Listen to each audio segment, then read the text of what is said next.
Hey guys, welcome to Always You TV. Nice to have you guys watching us. Nice to have you, Pastor Wilson, on the show. As I normally fondly call you, our adorable lady here, Miss Linda. You're looking quite beautiful today. Can you give us some secret? And how have your week been? Okay, my week has been so good. Like I had fun, no good times, and I'm happy. Wow, Thank that's so you. good. It's always good to hear ladies when they say they're happy. But most times when ladies are happy, sometimes we men want to know what is behind their happiness. But that will be a talk for another day. Pastor Wilson, as I fondly call you, how are you doing too? How was your week? I'm good. I'm good. I'm really, Okay. really good. And Okay. I really thank God for life. I'm really happy. And Okay. I'm really Yeah. fine. I think we have a whole lot of questions to talk about without Yes, time. yes. And today's question is really, really educating. And this questions is very, very, very, very interesting. Okay. Yesterday when I saw the questions, I was going through the question and I was nodding my head and I was You were asking really myself, wow, impressed. I was really, really impressed with the questions. I Okay. don't know. The question is about 10 questions, but I don't think because of time factor we'll And answer we it. should dwell on the ones we can. Okay, okay. Let me go with the first one. Okay, no problem. What is the best way to handle constant heartbreak in marriage from your partner? What is the Wow. best way to handle a constant heartbreak Okay, from your because I'll partner? be answering that question from a godly point of view. Those principles and doctrines need to be set in marriages and even in relationships. That's why when you don't have God as an orator in your relationship, it's useless. If you don't have God as a definitive tool, you not like a tool, but something like something you set as a pinnacle of what you want to do in a relationship or in marriage, it will fail. Yes, I know that most people will say there are mostly marriages that hide under Christendom that are worse than anything. But I have to be honest with you. Marriages built under Christ's foundation, both the man and the woman, is a marriage full with bliss, full with so much amazing things. Because even in times of difficulties, you will put pride aside, ego aside, and bring the multitude intensity of God's genuine love for one another. That's to say, love is the greatest of all. It also applies to relationship. Thank you.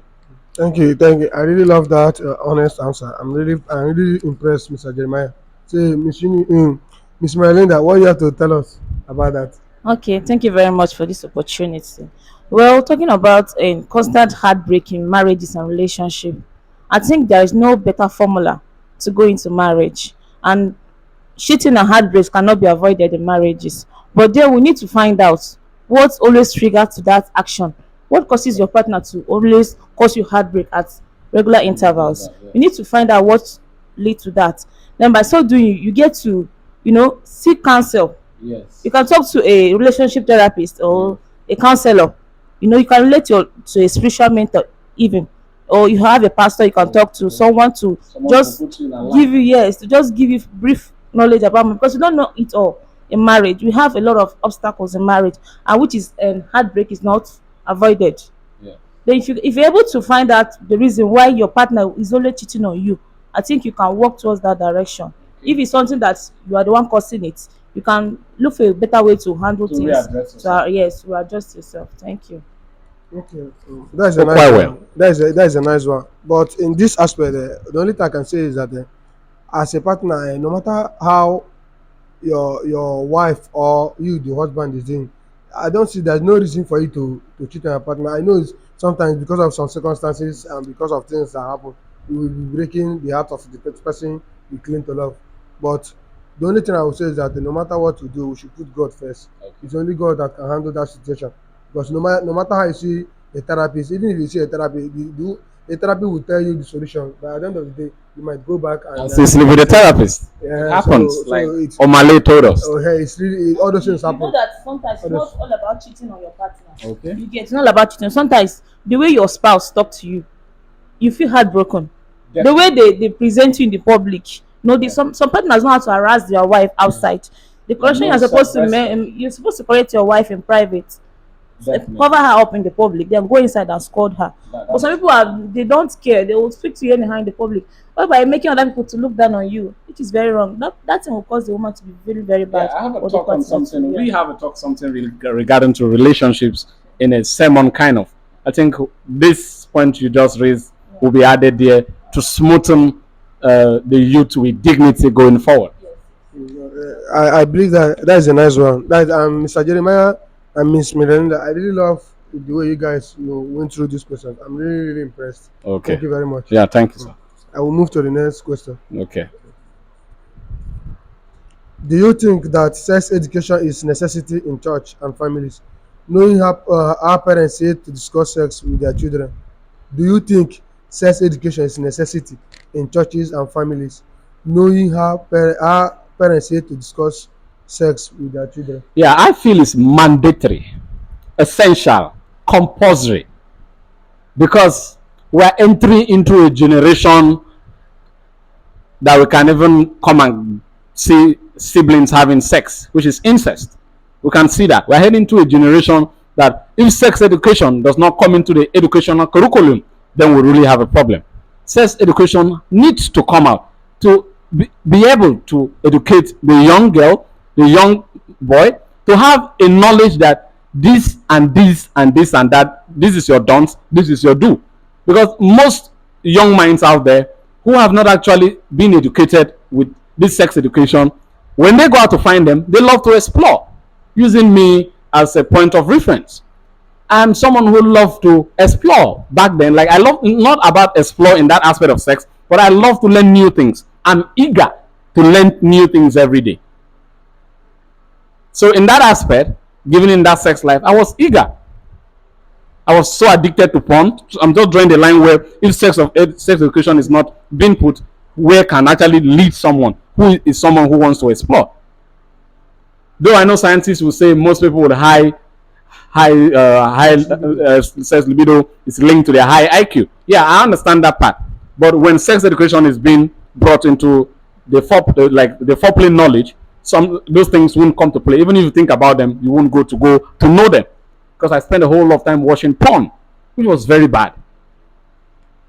I became a sex addict because of that. But thank Jesus Christ for saving me. Because that's a bad thing that can happen to anyone.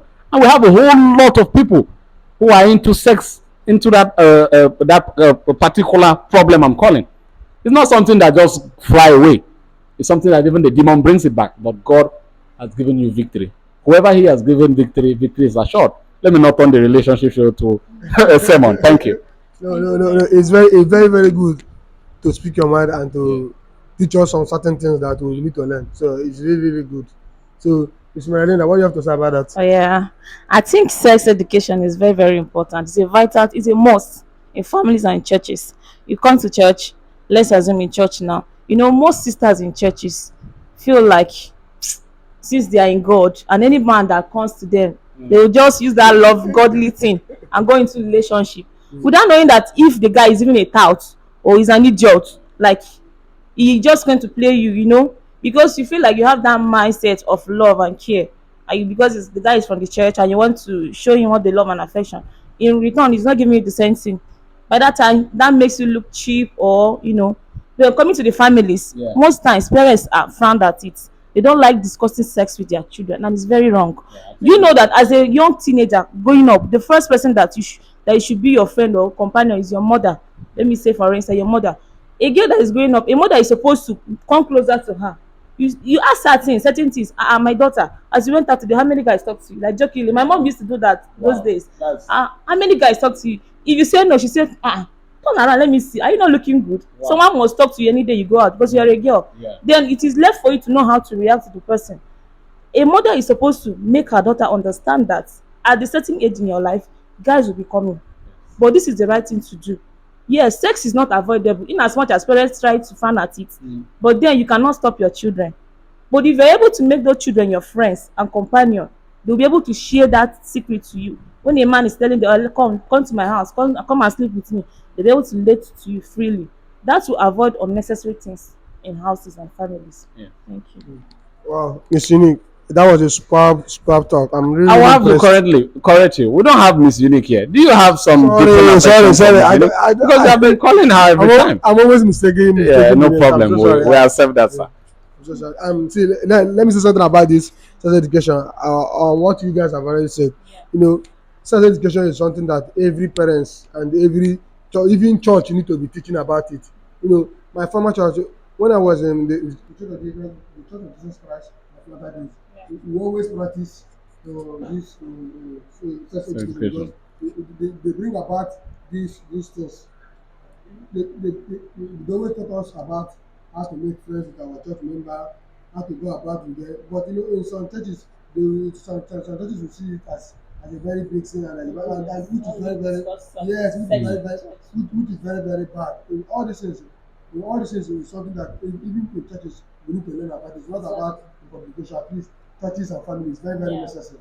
It's very very important. And the main problem we have in family is that our parents they think that when discussing about this such and something with family with the children, it will be as if it's a very big deal. I don't see it as a very big deal. The only advice I will give to our family and church is that we should try and practice sex education very very necessary to avoid so many things to happen. And I really impressed with what you guys said. And if you don't give your children those education, they will get it outside.